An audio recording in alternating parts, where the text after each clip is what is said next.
እንደምንሰነበታችሁ ውድ የዚህ ቻናል ተከታታዮች ለቻናሉ አዲስ የሆናችሁ ቻናሉን ሰብስክራይብ እንዲሁም ቪዲዮ ላይክ እና ሼር ማድረጋችሁን ፈጽሞ እንዳዘነጉ ዕለታዊ መረጃዎችን ወደ እናንተ የማርሳችሁ ይሆናል።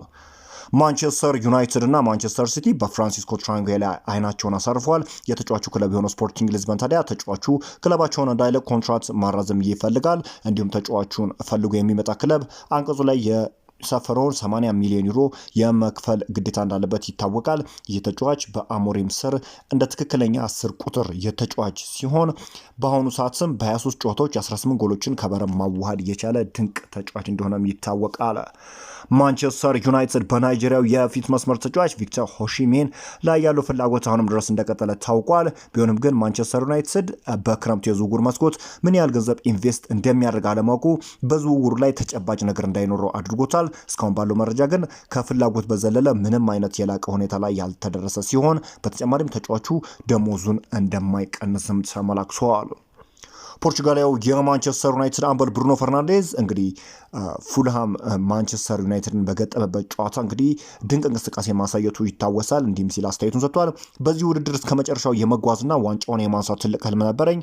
ሆኖም ይህ አልተሳካም። አሁን ላይ ትኩረታችንን ዩሮፓ ሊጉን በማሸነፍ ላይ ነው። አመቱን በዋንጫ ለማጠናቀቅ የምንችለውን ሁሉ እናደርጋለን ሲል ብሩኖ ፈርናንዴዝ ተናግሯል።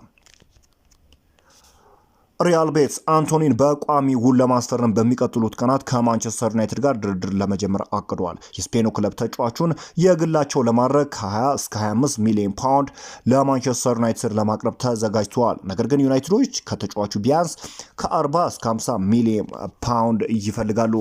ከዓመታት በፊት በርካታ ሚሊዮን ፓውንድ ፈሰስ ተደርጎበት ኦልድ ትራፎርድ የከተማው አንቶኒ ነገሮች በማንቸስተር ዩናይትድ ቤት እንዳሰበ ሆኖ ባለመገኘታቸው ምክንያቱ ወደ ስፔኑ ክለብ ሪያል ቤትስ በውሰት ውል ማቅናቱ ይታወሳል።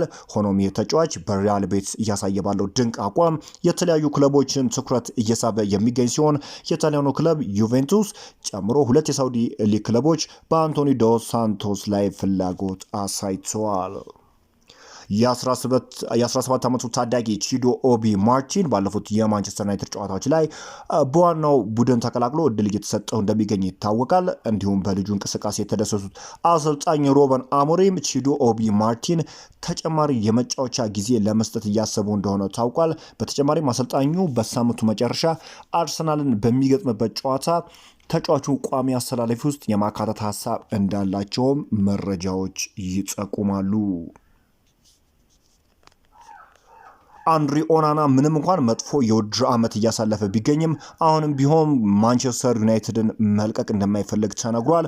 በአንጻሩ ሮበን አሞሪም በክረምቱ የዝውውር መስኮት አዲስ ግብ ጠባቂ ማስፈረም የሚፈልጉ ሲሆን የ28 ዓመቱ ካሜሩናዊ ግብ ጠባቂ ግን በማንቸስተር ዩናይትድ መጫወትና መቀጠልን ብቻ ምርጫው እንዳደረገም እንደዚሁ ተዘግቧል። ሜሰን ማውንት ከቀድሞ የቼልሲ የቡድን አጋሮች ጋር ቆይታ ማድረጉ ይታወሳል። ከጉዳት በቅርቡ ይመልሳል ተብሎ የሚጠበቀው ማውንት የማገገም ሂደቱን አጠናክሮ ከማስከተል ይልቅ የቀድሞ የክለቦቹን ተጫዋች ጋር የፎቶ ስነስርዓት ሲያካሄድ ተስተውሏልና በዚህም እኩይ ተግባሩ በብዙዎቹ የማንቸስተር ዩናይትድ ደጋፊዎች ዘንድ ተቃውሞ እየደረሰበት እንደሚገኝ ይታወቃልና የተጫዋች እንግዲህ ለማንቸስተር ዩናይትድ በጣም ትንሽ ጨዋታዎችን ነው በቋሚነት ማገልገል እየቻለውና ይህ ነገር እንግዲህ ለማንቸስተር ዩናይትድ እጅግ አሳዛኝ ነገር ነው። ምክንያቱም የተጫዋች የታለንት ችግር የለበትም። ነገር ግን ለማንቸስተር ዩናይትድ እንግዲህ በጉዳት ምክንያት ምንም አይነት ግልጋሎት መስጠት እንዳልቻለ ነው እንግዲህ አሁን እየተስተዋለ የሚገኘው። አሰልጣኝ ሮበን አሞሪም በክረምቱ የዝውውር መስኮት ቡድኑን ለማጠናከር በሚደረገው ጥረት ውስጥ አዲስ ግብ ጠባቂ ማስፈረም የእቅዱ አካል እንዲሆን ይፈልጋሉ ተብለዋል። ፖርቹጋላዊ አሰልጣኝ ምንም እንኳን አንድሪ ኦናና ላይ አሁንም እምነት ቢኖራቸውም ለግብ ጠባቂ ሁነኛ ተፎካካሪ ያስፈልጋል የሚል ሀሳብ እንዳላቸው ተገልጿል። ካሜሩናዊ ግብ ጠባቂ ታዲያ ማንቸስተር ዩናይትድን የመልቀቅ ፍላጎት እንደሌለው እንግዲህ ነግራቸው ነበር በቅድም ላይ እና ይህ ተጫዋች እንግዲህ በማንቸስተር ዩናይትድ ቤት የመቆየት እድሉ እንግዲህ እጅግ ጠባብ እንደሆነ ነው እየተገለጸ የሚገኘው። ግብ ጠባቂው ማንቸስተር ዩናይትድን የመልቀቅ ከፍተኛ እድል እንዳለው ነው አሁን የሚወጡ መረጃዎች የሚጠቁሙት።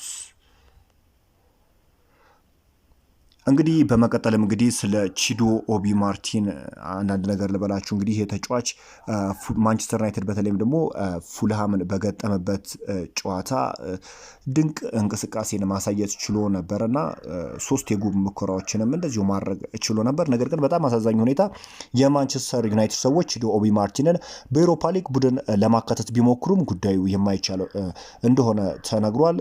እንግዲህ እንደሚታወቀው ቺዶ ኦቢ ማርቲን የመጣው ለወጣት ቡድን ግልጋሎት ለመስጠት መምጣቱን ተከትሎ ይህ ተጫዋች እንግዲህ በዩሮፓ ሊግ መሳተፍ አይችልምና ይሄ ነገር በጣም አሳዛኝ ነው። ማለትም ሐሙስ በሚደረገው ጨዋታ ላይ የመሰለፍ እድል ይኖረው ነበረ ተመዝግቦ ቢሆን ኖሮ። ለምሳሌ እና አይደን ሄቨንን መመልከት እንችላለን። አሁን እሱ ለዋናው ቡድን ተብሎ ስለመጣ መሰለፍ ይችላል። ነገር ግን በሚያሳዝን ሁኔታ ቺዶ ኦቢ ማርቲን ለዩሮፓ ሊግ መሳተፍ አይችልም። ውድ የዚህ ቻናል ተከታታዮች እንግዲህ ማንቸስተር ዩናይትድ ሪያል ሶሲዳድን የሚገጥመናልና የዚህን ውጤት ግምታችሁን አስቀምጡ እያልኩኝ በአዲስ ቪዲዮ እስክንገናኝ ድረስ መልካሙን ሁሉ ተመኘው።